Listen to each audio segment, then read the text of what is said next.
Hello, everyone. Welcome to this webinar. Today, we're going to talk about halftime 2022. It's actually over halftime if we count the months, but still, I think there's a great time to do some reflection and see where should I put my focus the remaining months of this year. And we're going to put this to 5 concrete things you can do. It's going to be covering a lot of areas, but still, I hope you're going to get a lot of value from this and things that will help you and the team going into the second half of this year. I'm Johan Nilsson. I'm the CEO and founder of Start Deliver, and I'll be hosting this webinar. You can post questions. You can do it straight in Zoom in the Q&A tab, and we will have some time in the end, I hope, to cover those. So please do.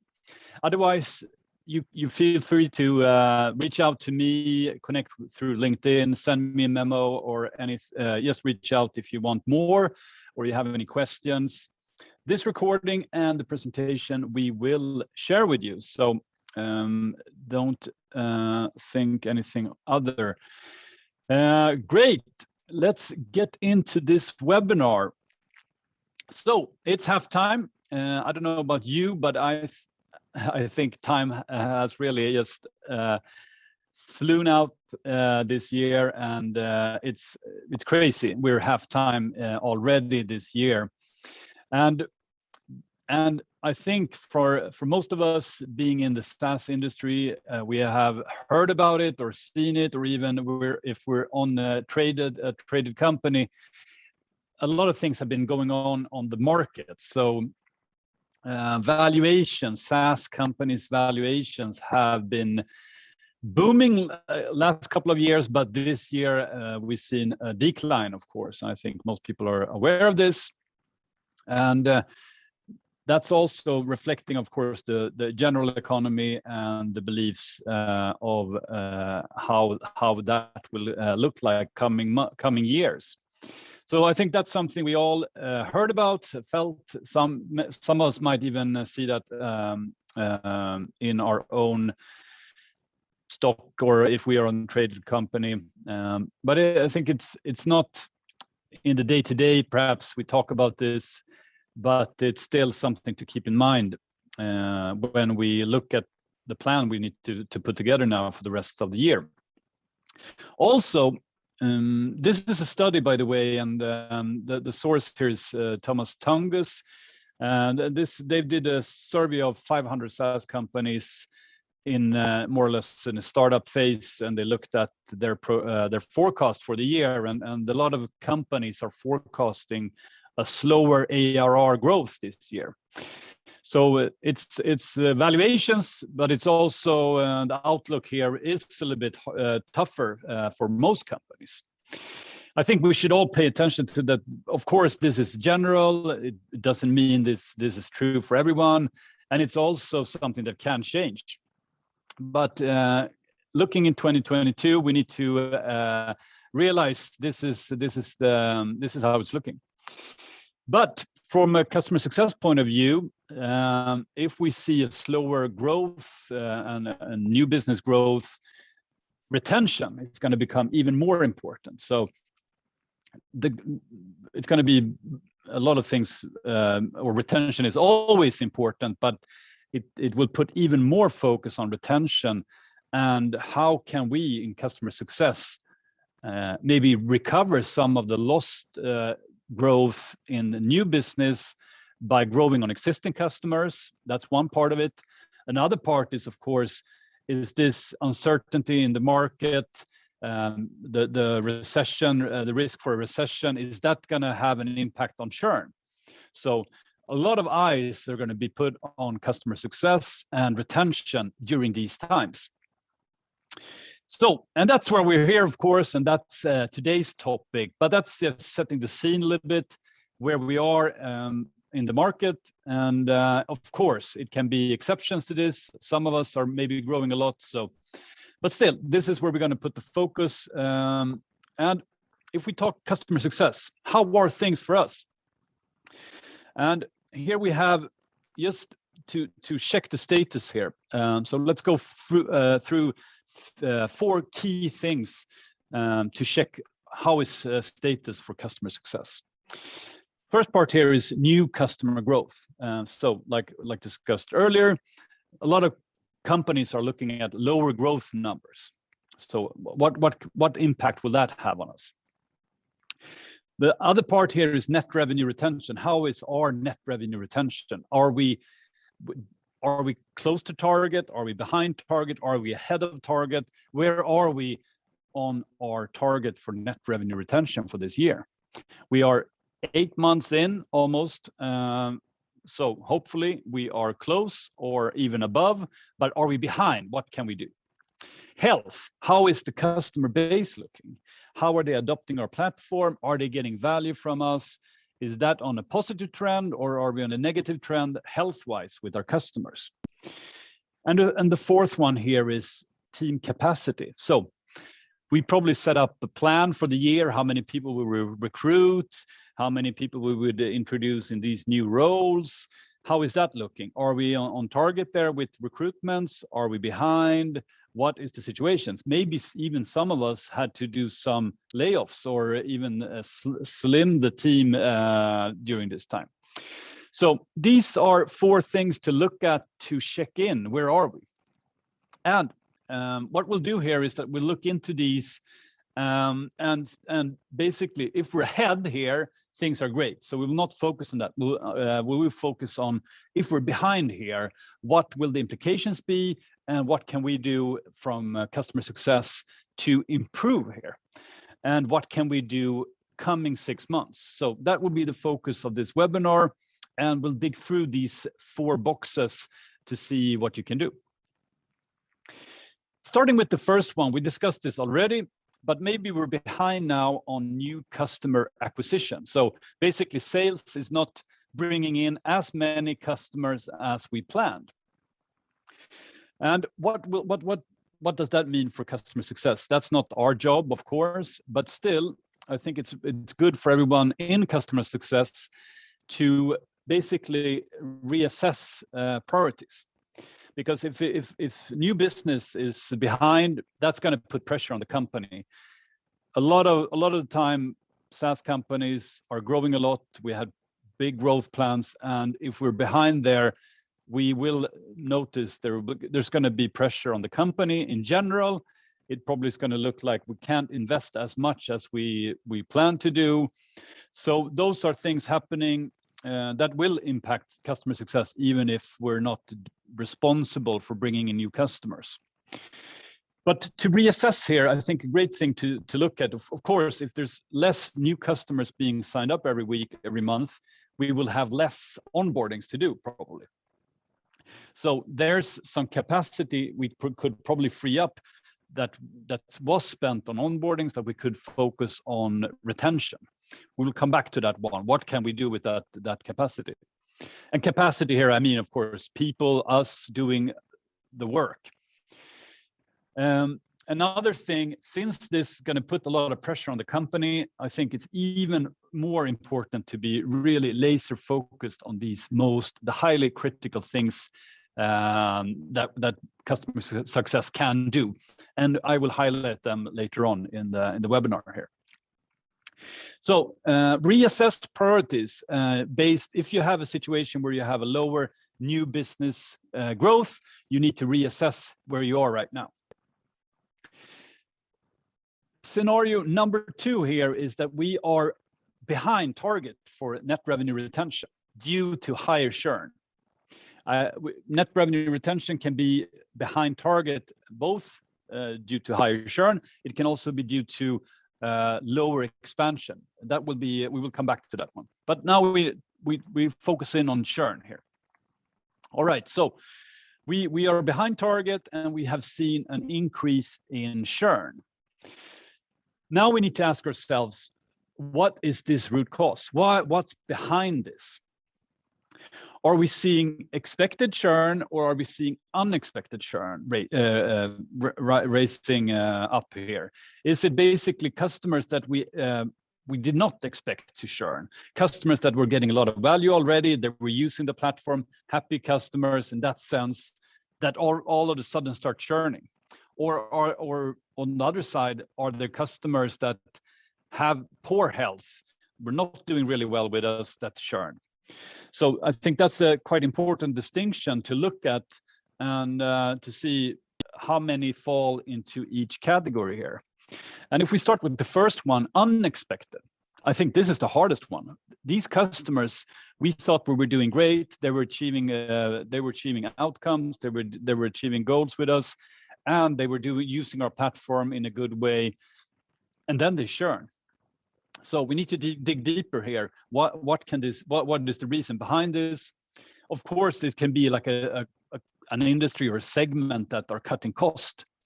Like when COVID hit, like a lot of companies in the, of course, like hotels and similar in the travel industry, they just had to cut costs no matter what, even if they were really happy using your tool and got value from it, just because of the situation. So we need to dig deeper here if we have a lot of unexpected churn. It can also be we have a segment of customers that are actually bad fit.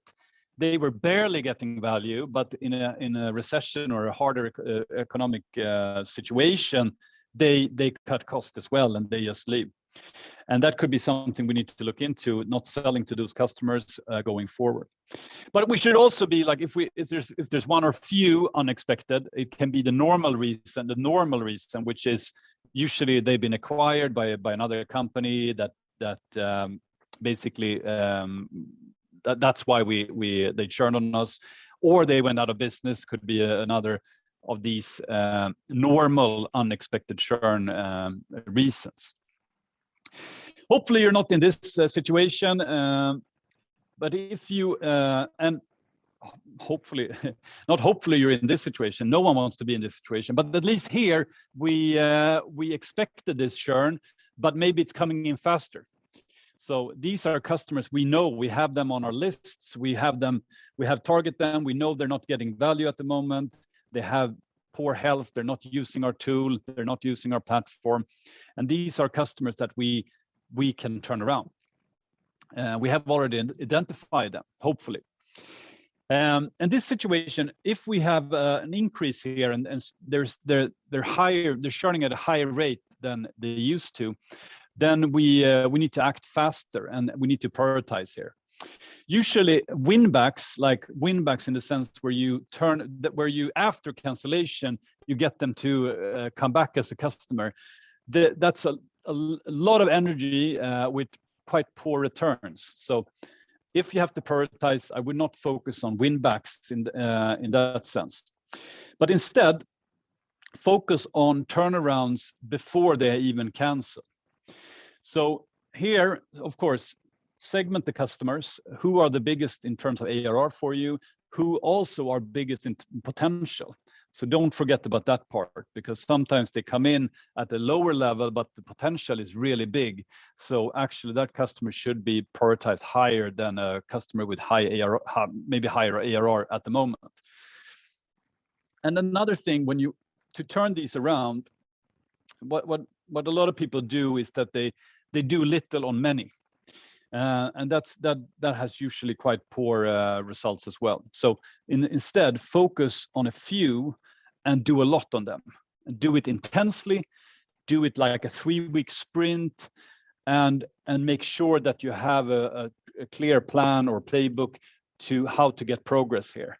Usually you need to start over. You need to identify the goal, discover the goal for this customer again. Why the business goal? Why did they become a customer in the first place? Then you need to get the stakeholders together. You need to, and also you need to remove a lot of the obstacles for them to get going. This you can spend a lot of time on.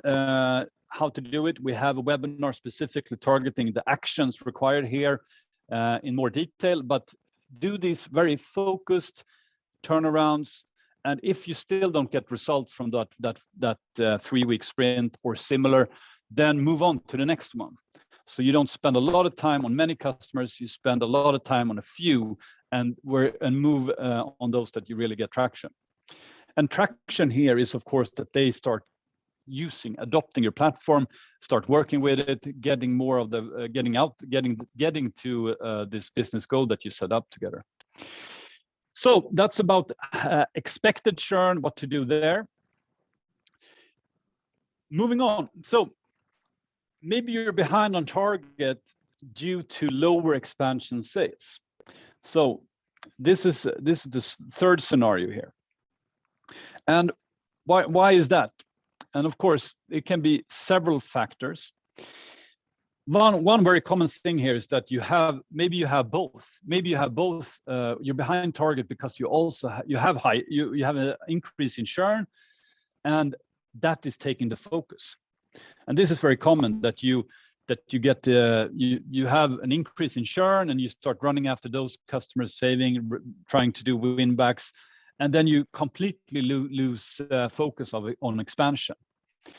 And this is also like a mental point from a psychology point of view, that you are a little bit hanging with the head. We have another churn here, and you're not doing the expansion. And really the only way to improve net revenue retention, because you will keep having churn, is to also do expansion. So in times where you have an increase in churn, you tend to forget about expansion. So that could be one of the factors. Another factor here is, of course, that you need to have pricing and plans that support customer success, support customer outcomes. So if you don't have that in place, of course, it's going to be hard to expand. But given that you are behind the target and it's due to expansion, I assume that you have plans and pricing that support the work of customer success. And the third thing here I would say is also that you need to have a customer success team ready to do this, ready to talk with the customer, both about goals, business goals, setting up business goals, and also being comfortable having commercial discussions and making sure that the commercial discussion and negotiations and similar can take place, and we can expand on a customer. So these are things that could be behind this, but let's look at what we can do. And of course, customers that are doing well with you at this time, they expect to do more with you as well. They want to do more. Happy customers, successful customers, they want to buy more from you as well, given that you have that. So a very simple thing to do if you're a CSM or if you're head of CS, look at the last 10 upgrades or expansion cases. What was those? Why were those? How did they go about? I think sometimes it's just good to remind yourself, what was the situation and how did we do those? The next thing here is to orchestrate.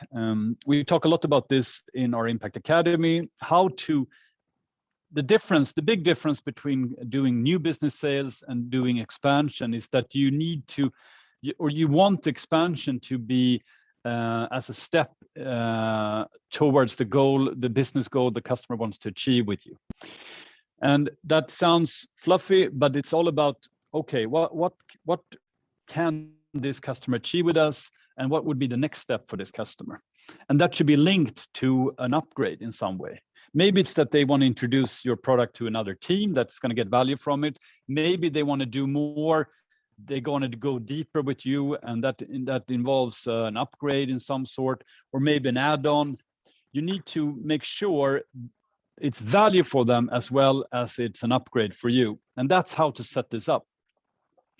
Also here, make this a focus, set up a 3-week sprint or similar for the team or for yourself, where you identify these 5 or whatever 10 customers that you want to focus on, and launch this orchestration with them, where you basically look at their next step as in terms of business goal and what that would entitle in terms of adopting your platform or doing more in your platform. This is a way to successfully expand on your customer. So that's if you're behind on net revenue retention.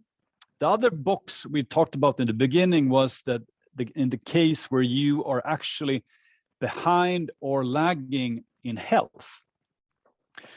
And Customer health is an indicator of how your customers are doing. Are they, very simply put, if you have a traffic light system like we have in Start Deliver, customers on a green health, they are getting value. They are where we want them to be, basically. If they are red, they are not on the level where they will get value. So red customers will be these expected churn customers, that we will expect them to churn. Hopefully, we have enough time to turn them around, but those are the ones that we talked about earlier that we expect to churn. And of course, yellow is customers that are not in either. So they're in between. We are working on getting them to the green, basically. So if you, during this first 6 months, have seen a big increase now in red customers, and something we discussed earlier, what to do about how you can turn them around, but it's also an indication of something else. And that's, and you probably had a plan around this as well, but processes. So if you're in customer success, you need to have specific processes that help you depending on where the customer is in the life cycle. And if you're seeing a drop now in health, these processes are not working as they were planned. One of the best Swedish sayings I know is this, when the doctor says that the procedure was a success, but unfortunately the patient died. And sometimes this is the case when we set up processes. We follow them strictly, but unfortunately the customer churned anyways, or we did not expand, or the onboarding failed, or whatever it is. So I think that's very important to keep in mind here. Are we really actually getting the outcome we want from these processes? And they are hard to get right. It's very easy to do them on paper. It's very easy to read a blog article in a theoretical way how to set them up, but to do them in practice and to make them effective, that's actually quite hard. And if we're picking up that the health of the customers are going down, we need to review these processes. And I would like to help you out here with some critical thinking around them. These are the five most common and I think the most important processes in customer success. New customer workflow, it's about bringing in new customers. It can be from trial, but usually it's after the deal has been won and we're setting them up. Onboarding is the more common word for this. Success plan workflow, this is about having this next step with the customer after onboarding. What is the next step? This goal that we want to achieve with them, and how are we getting there? 6 deviation workflow, this is about picking up when things are going the wrong direction. Basically, if a stakeholder quits, if health goes down, if an integration fails, if we get really bad reviews or bad feedback from a customer, when things happen on the customer side, to pick up on those and fix them. Retention workflow, that's about making sure that we are on top of all the agreement, the commercial side of the customers, which will renew, which will not, what is our forecast, making sure that we as customer success own the retention part as well. The last one is about promoter workflows, which is basically making sure that we also get reviews and manage everything from testimonials, reviews, and also bring that back to the organization. So a lot to talk about on these, but I want to help you out here by listing a few things that are usually the fastest improvements here. And onboarding here, we talked about onboarding, maybe with less, if we have less new business sales, maybe onboarding is not as important, but still there will be customers coming in. And I think the key question to ask yourself here, how fast can we get the customer up and running? And there's a lot of things to do here. We could spend a whole webinar just talking about this, and we have, so you can check those out as well. But really look into that. And I've seen so many like really great paper products around onboarding, paper products meaning ideas on how it's going to work, but to do it in practice and really go down in the detail to make sure that we cover all the things included here. What the things that the customer needs to do on their side, what we need to do on our side, both inside the product and outside the product. We have a template for this also in our Impact Academy, how to set up a great onboarding or new customer workflow. We talked about this a little bit, but again, are we talking customer goals? Unless we're talking customer goals with our customers, we will have a very hard time upgrading, expanding, and also avoiding customers dropping out, eventually churning for us. Fixing deviations. How well do we pick up when a customer is not doing well, and how many successful turnarounds have we done? That's really interesting. How many customers have we identified as risk, and how many of those have we turned around? That's a really interesting exercise to do, both if you're a CSM and also as head of CS, to make sure there's a lot of learnings to be done there. And if we have a very low rate, then we need to review it. If we're successful here, I think then we have a great. Then we are doing the right things. Then we just need probably more people, or we need to just do more of those if we have a scenario now with where we're behind on net revenue retention. So I would say those are the three things I would focus on when it comes to processes to make an improvement coming 6 months. The last part here is the fifth scenario, where you basically have a lower than planned expected team capacity. Basically, we were planning to recruit 5 CSMs, or we were planning to recruit 2 onboarding specialists, or a support team, or a professional services, or whatever the plan was here. That's changed now. And that can be a reality that we need to face, especially if we have this combination of maybe new business sales is behind.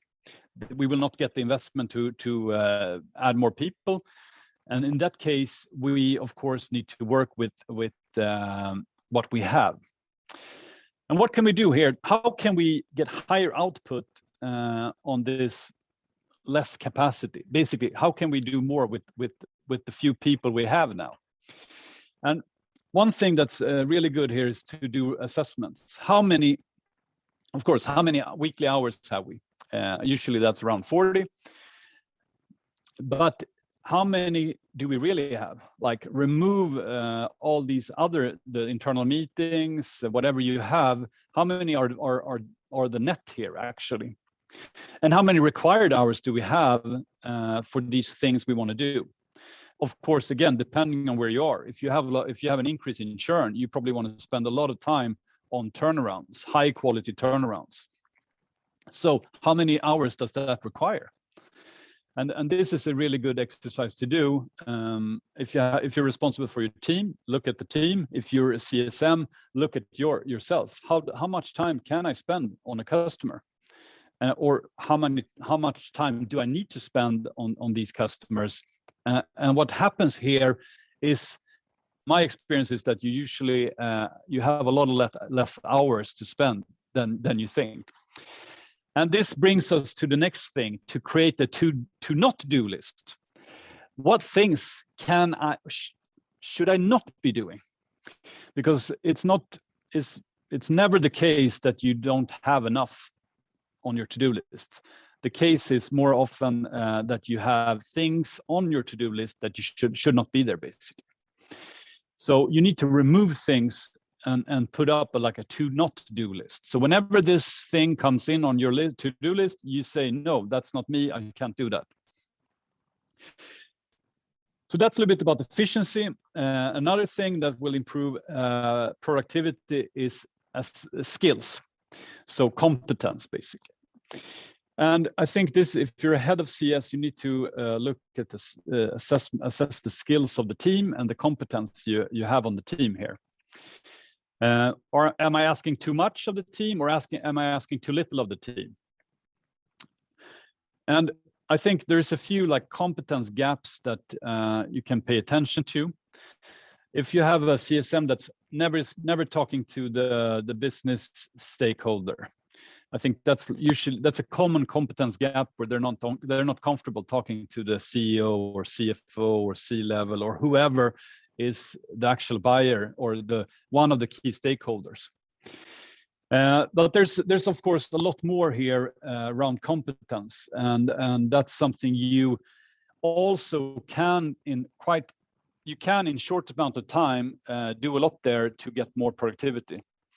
And it's a lot of time it's about building the confidence of the team here to do more with the customers. So it's both about putting the hours on the things that matter the most, and it's also about bumping the competence of the team. That's what you can do if you have less capacity to work with, basically. All right, so we are on time to end now. Just a few things. I haven't seen any questions yet. I will cover them. I will take them after the webinar. Just want to mention that if you, like in the end here, we talked about competence. We have 2 programs running starting in September from Impact Academy, where we are very hands-on training for customer success.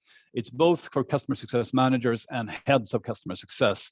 So check those out if you want to dig in and get real help in your day-to-day work as in customer success. Thanks a lot for joining, and see you soon.